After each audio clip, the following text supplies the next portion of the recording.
This past week I've just been thinking about the spiritual warfare that we're in right now, and what it affects, and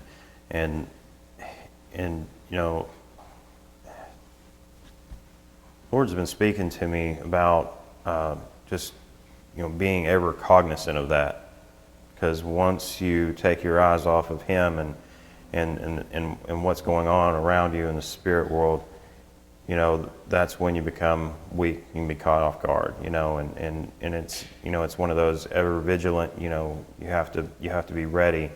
You have to be prepared to encounter these things, because they're the enemy's like a roaring lion, seeking who he may devour. And the other day, I just had this urge, just to, because I feel like that a lot of who I encounter on a daily basis, be it work or even family, I can tell that they don't understand a lot of the spiritual things that are going on. They see the echoes of the physical consequences, the physical repercussions for things, but they don't understand why certain things are happening. And I akined it to it's like the longest running war in or not American, but the world history. The spiritual warfare that we're in right now, and I did kind of compare it to the American Revolution, with a shot heard around the world that started off everything and started all the little battles here and there. Well, it was kind of similar to that, but this one started with an I will, a spirit of rebellion, of the enemy trying to elevate himself. And actually, I'll go ahead and turn to that to kind of give some background. Isaiah 14.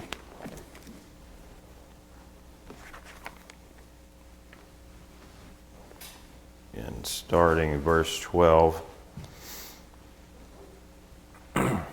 How art thou fallen from heaven, O Lucifer, son of the morning? How art thou cut down to the ground, which didst weaken the nations? For thou hast said in thine heart, I will ascend into heaven, I will exalt my throne above the stars of God, and I will sit also upon the mount of the congregation in the sides of the north. I will ascend above the heights of the clouds, I will be like the Most High. Yet thou shalt be brought down to hell, to the sides of the pit. And this comes to life even more, and I don't know if you've heard of this guy, that he's actually got a doctorate in theology. He knows Greek. He translated the whole Bible for himself, just to make sure. And he actually worked for a company. I think Bible Gateway actually hired him to translate the Bible from the Septuagint. But he puts this out there and talks about these other gods, that lowercase g, of course, the other beings in the spirit realm, and when you read this and you see that that Lucifer, trying to exalt himself, you can see this round table with God there in the center. God is all powerful. He's the only one like himself. He's the only one, the Most High. And you see this one being trying to exalt himself above that one, take the place. And that's exactly what the I will. That's the I will that started off this whole spiritual battle. But this morning, it's kind of funny how really it's amazing how confirmation of different things. We were talking on the way here about Genesis 6, and that's pretty much what what this message was all going to be about, was trying to give a little bit of background to the spiritual warfare. So if you want to turn to Genesis 6, verse 1, I actually put this in the King James in my notes, but I think I'm going to read it from the Amplified, because it gives a little bit more depth to each of the verses. So when men began to multiply on the face of the land and daughters were born to them, the sons of God, and we think about the ones who fell, the ones who Lucifer had, and behind him, who he had swayed, and that's what we think about when we see this. The sons of God saw that the daughters of men were fair, and they took wives of all they desired and chose. Then the Lord said, my spirit shall not forever dwell and strive with man, for he is flesh, for he also is flesh, but his days shall yet be 120 years. There were giants on the earth in those days, and also afterward. When the sons of God lived with the daughters of men, and they bore children to them, these were the mighty men who were of old, men of renown. The Lord saw that the wickedness of man was great in the earth, and that every imagination and intention of all human thinking was only evil continually. And the Lord regretted that he had made man on the earth, and he was grieved at heart. So the Lord said, I will destroy, blot out, and wipe away mankind whom I've created from the face of the ground, not only man, but the beasts of the creeping things and the birds of the air, for it grieves me, and it makes me regretful that I have made them. But Noah found grace, favor in the eyes of the Lord. This is the history of the generations of Noah. Noah was a just and righteous man, blameless in his evil generation. Noah walked in a habitual fellowship with God. And Noah became the father of 3 sons, Shem, Ham, and Japheth. The earth was depraved and putrid in God's sight, and the land was filled with violence, desecration, infringement, outrage, assault, and lust for power. And God looked upon the world and saw how degenerate, debased, and vicious it was. For all humanity had corrupted their way upon the earth and lost their true direction. God said to Noah, I intend to make an end of all flesh, for through men the land is filled with violence, and behold, I will destroy them and the land. And then he goes in, giving him instructions on how to make the ark. But I want to focus on first on one of the phrases there. Whenever I was growing up and I'd heard the Noah story, and it came to that little phrase that they're only evil thoughts continually. It was hard for me to understand that. It's always stuck with me as like something that was that must have been really bad, and when you read and see what's going on, it was really bad. Evil was abundantly present everywhere. But but when thinking about that, I thought, well, even the most hardened criminals have a soft spot. They have a family. They have someone that they care about. It's like, there's something there, where they would do something for someone. They would, and I'm sure that there are criminals who have been so possessed that they have no soft spot. But it always occurred to me that there was people in jail for doing terrible things, but they also had a soft spot. And I started thinking, what would that look like? What would that look like in a physical representation of having only evil thoughts continually? And then I thought, now when this past week I've especially been thinking about it, and I thought, well, I guess we have to define an evil thought. We have to understand what is an evil thought.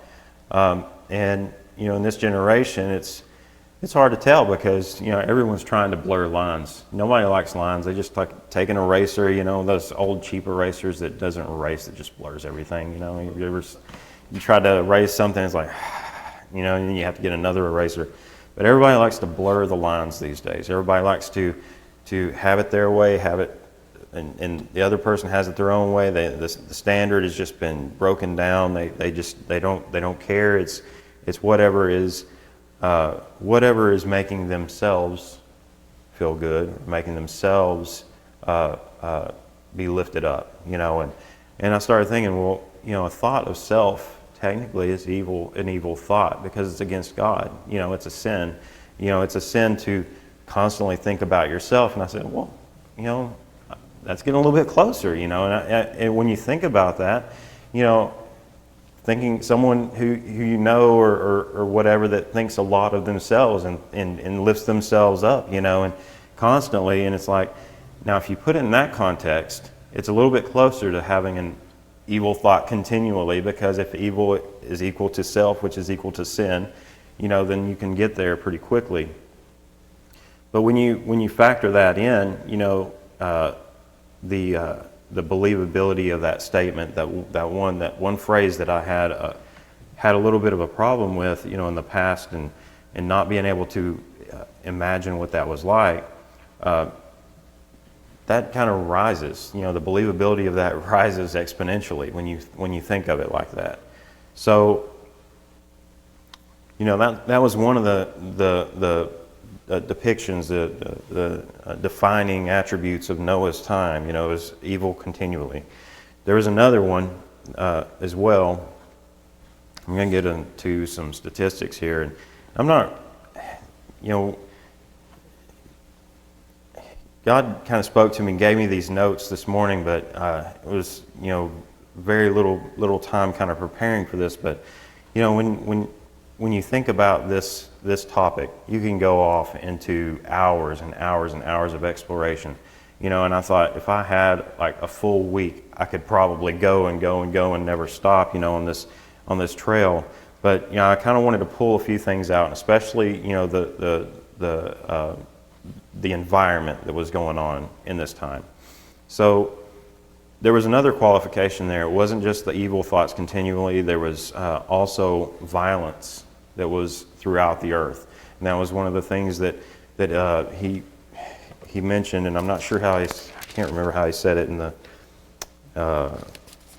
God looked upon the world and saw how degenerate, debased, and vicious it was, for all humanity had corrupted their way.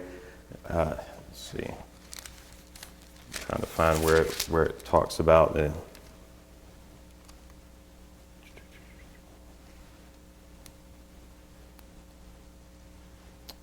Yeah, the earth was depraved and putrid in God's sight, and the land was filled with violence, desecration, infringement, outrage, assault, and lust for power. And I like how it breaks that down. And it breaks down violence. It's not just, physical violence against someone. It's all these things: desecration, infringement, outrage, assault, and lust for power is what it breaks it down to. And I pulled these statistics this morning. I wanted to make sure I had the most updated numbers, and I found, and we focus on this a lot because it is a massive evil in our time. 61,673,674 abortions in this country since 1970. And some of those happened before the famous Roe v. Wade in 1973 was upheld. So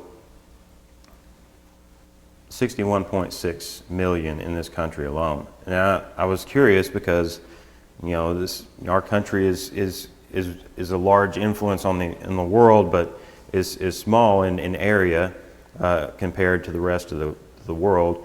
So in 1990 was, for whatever reason, in that year there was 1.4 million alone. That was the most that had happened.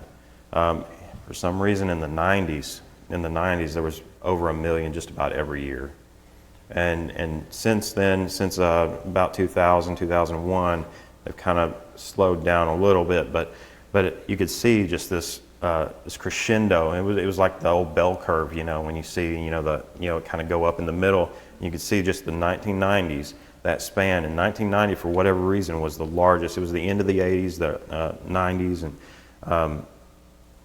but worldwide, since 1980, and they only went back as far as 1980 for whatever reason worldwide, is 1.5 trillion abortions. So when you refer to this, and of course this is just the abortions. This is not, physical violence against, for whatever, a crime or whatever, someone come in and murdered someone. This doesn't count all that. This is just what goes on in what is supposed to be the most safe place for a child. And you kind of start to, when you see that and you factor in all that, you see like the reprehensible fact of what violence, what this looks like, and you kind of start getting a little bit closer to seeing what God was seeing upon the earth, in those days.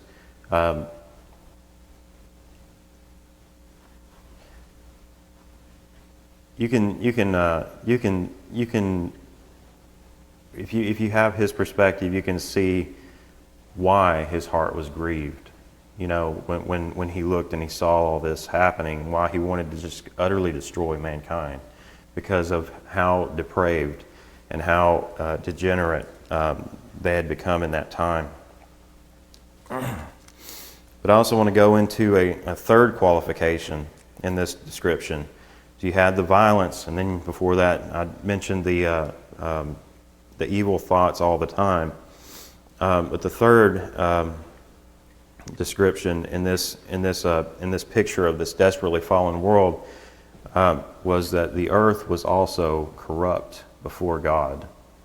All flesh had corrupted his way, and when you can take that and you can see that, and it doesn't really break it down, but it does say how God looked upon the world and saw how degenerate, debased, and vicious it was.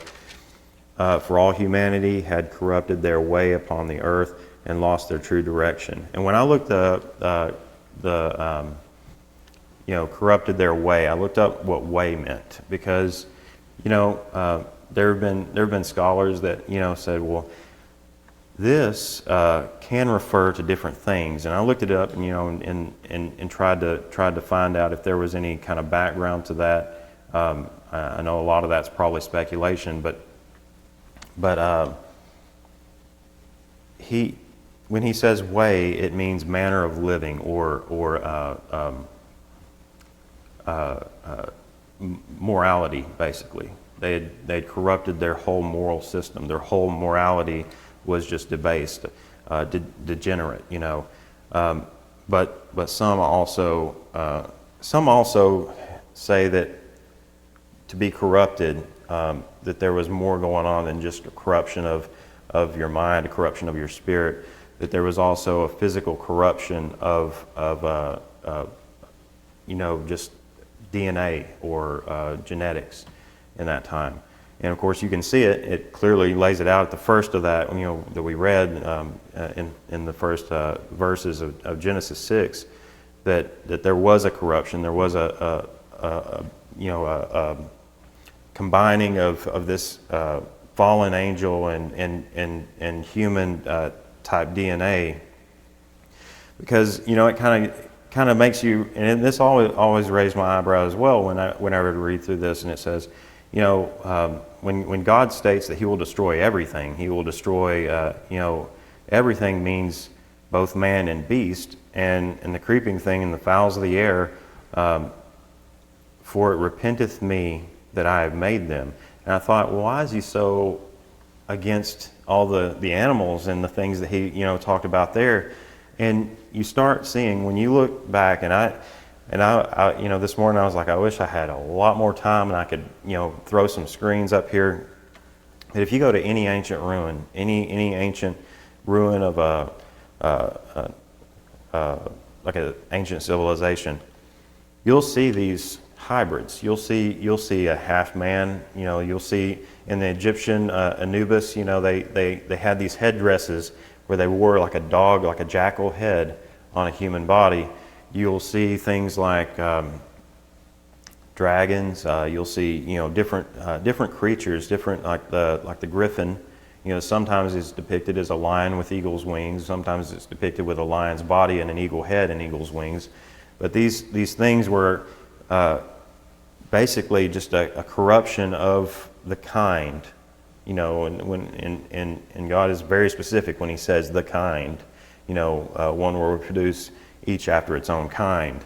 And this was a mixing of the kinds. This was a twisting of God's creation all throughout. I mean, it wasn't just man. It wasn't just man's heart. It was a physical corruption of everything that God had created. So that is why it repenteth me that I have made them. That's why He says that, because it grieved His heart that His creation was so twisted because of all these things. But like I said, going on that, you could get off into the weeds. You could get you could look that stuff up and follow that trail for hours and days and months. People have, and it's interesting what they find. It's interesting to hear their take on it and see what context there was in these civilizations that are long gone, that you would just see pictures of or whatever. But in modern times, in today's science, archaeology, they attribute these half man, half animal, chimeras. They attribute all these to like either wild imaginations or like a crazy tradition, that they had of antiquity. Why did they put a dog head on these people? Why was that a thing? Why did the Pharaoh's headdress look like a cobra? Why all this? And maybe some of those accounts are explained by just different traditions that they had, but I think there's something that was based off of. A lot of this. That stuff just doesn't go on all around the world, and it's just some kind of crazy imaginations. But and I had a joke, and then it would do a lot better if David was here. But I was going to bring up the liver bird and say, how does that happen?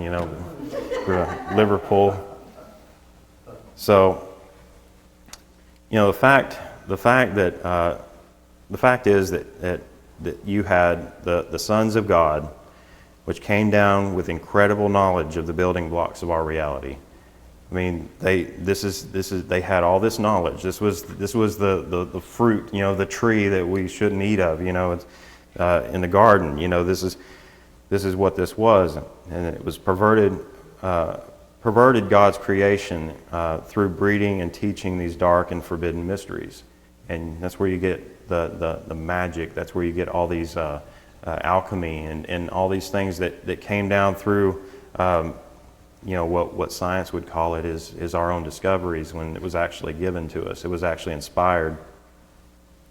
And I believe, genetically corrupted not only mankind, but also the other creatures, the other animals and things as well.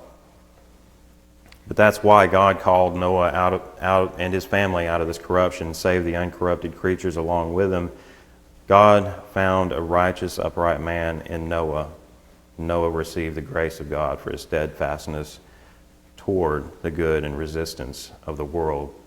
And you have this picture of the whole world, and God sees that one person, in his family. This is the only person that's there. This is the only person that's not been corrupted, not been twisted, physically, spiritually, not been twisted by these things that have come upon the earth.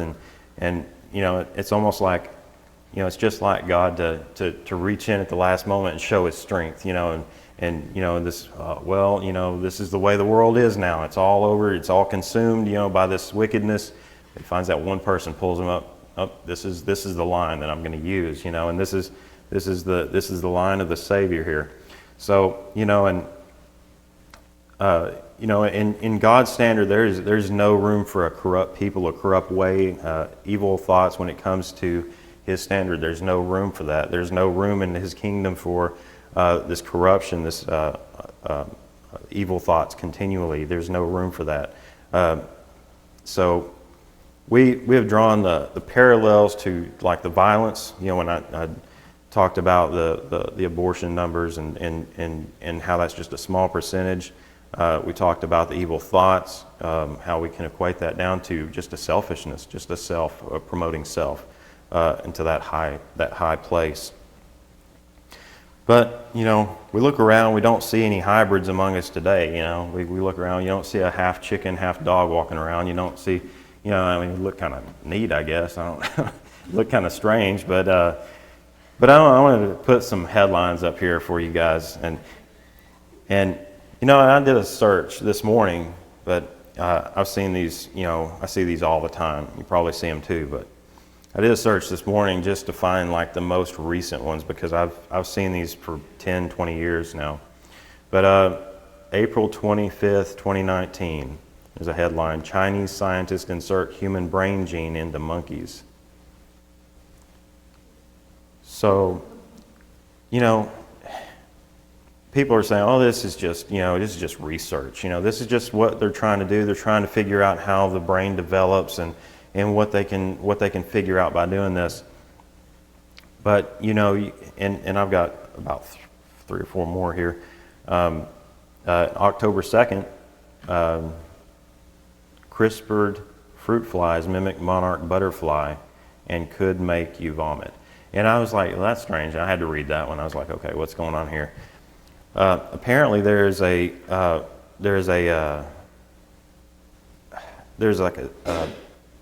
I don't know if it's a serum that's produced or whatever, but anyway, this serum that is produced by either the fruit fly or the monarch butterfly, I'm not sure.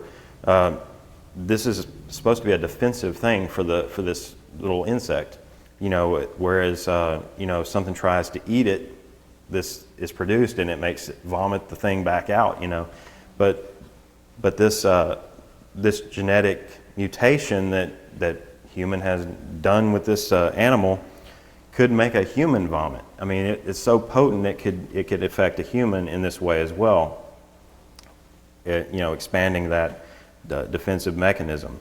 October 12th, 2019, lizards and salamanders could be about to teach us how to regrow limbs. And they've been talking about this for a while. I've seen different stories about this. What if we could wake up this, and they actually said this is a dormant gene that humans do have, but what if we could wake up this gene and someone who gets their arm blown off in a war, they could regenerate that arm and regrow it?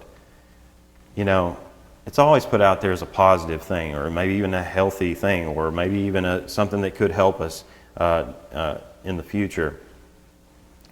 And then July 30th, 2019, human organs to be grown in animals after ban lifted in Japan.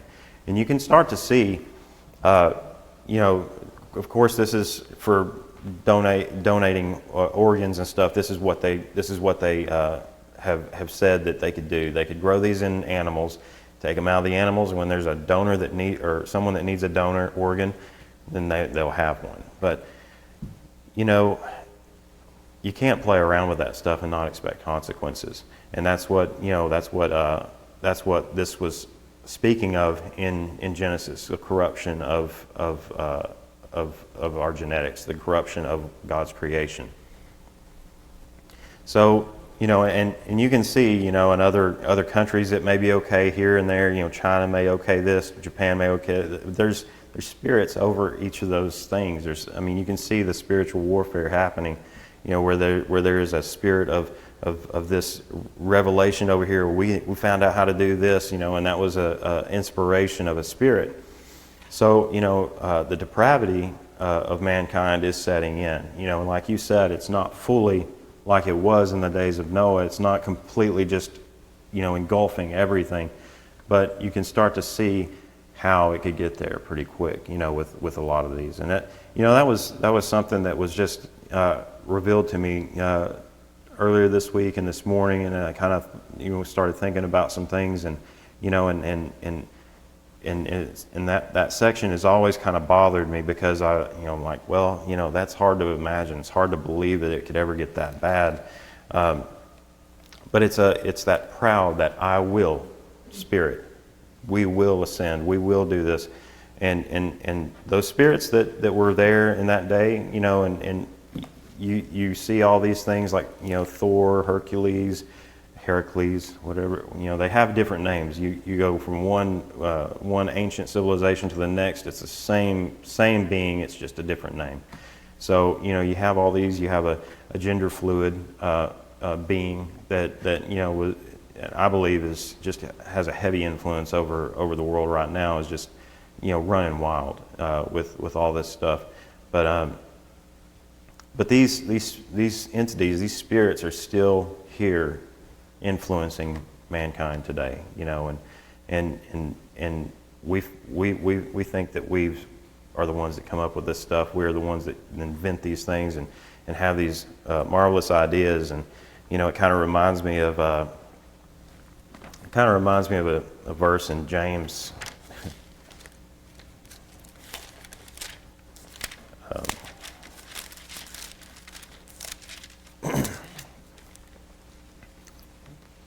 Chapter 4, verse 6. But he giveth more grace, wherefore he saith, God resisteth the proud, but giveth grace unto the humble. Submit yourselves therefore to God, resist the devil, and he will flee from you. Draw nigh to God, and he will draw nigh to you. Cleanse your hands, you sinners, and purify your hearts, you double-minded. Don't leave any room. Don't leave any room for the enemy to take hold. Don't leave any doubt in your heart, because, like James was saying the other day, seek him wholeheartedly. Because if you leave any room for doubt, you're not going to find him. He's one of a whole heart to seek him. And where it shows back here in Genesis, talking about Noah. I like how the Amplified says it. This is the history of the generations of Noah. Noah was a just and righteous man, blameless in his evil generation. Noah walked in habitual fellowship with God. So that's why he was kept from all that. He was in habitual fellowship. It was a habit. It was something that he had a discipline to do. It was something that he sought. It was not something that he was just like, okay, well, tomorrow and next week sometime I'll pray. But it was a continual thing. It had to be, because if he'd taken his eye off of God, what was he going to see? Wickedness. I mean, what was he going to be influenced by? Wickedness. It was all around him. It was all around and throughout the entire earth. So that's pretty much all I had on that. I know it was kind of short, kind of here and there, and kind of going over some things. But it's funny to see the influences that we still have today from that era. From the era of the giants and of these creatures that were half human, half angel, half animal, half human, half animal. Chimeras. A mixture of the two, or a mixture of the three, or whatever, and you see this in popular things today, movies. You see all this, Thor,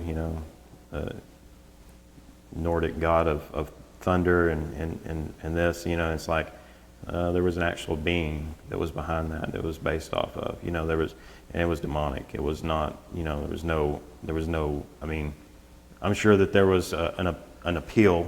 To those who worshiped them, but a lot of times it was a frightful thing. It was a fearful thing. They sacrificed to these gods to keep them at bay. To keep them happy. It was more of a threatening thing. Top down ruling, kings over these nations. So whenever you see these things, whenever you see these, the genetic mutation, the X-Men. I grew up with watching X-Men. It was one of my favorite, type of things to watch. When I was growing up, and now I look back at it and I'm like, that's talking about the corruption of man. You see all these things as an example laid out here. Hercules in the Disney movie, is like the hero of the day. When actually, a pretty evil person. There was a lot of things that were that were done. There's a lot of sacrifices.